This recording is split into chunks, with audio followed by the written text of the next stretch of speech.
আসসালামু আলাইকুম everyone, welcome back to my channel Mahima cooking house. আজকে আমি আপনাদের জন্য নিয়ে এসেছি অসম্ভব মজাদার একটা আমের চাটনি, যেটা আপনার ভাত পোলাও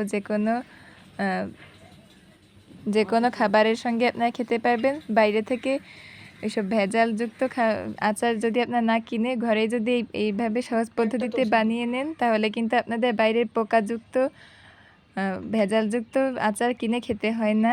বাসায় আপনারা অনেক সুস্বাদু আর অল্প উপকরণে বানিয়ে নিতে পারবেন।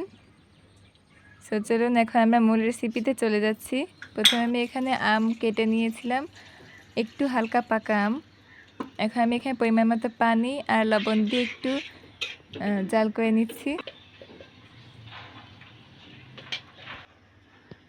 এখন আমি এতে একটু সামান্য মরিচের গুঁড়ো দিয়ে দিয়েছি, একটু জাস্ট কালারের জন্য, আর একটু জিরা গুঁড়া দিয়ে নিয়েছি।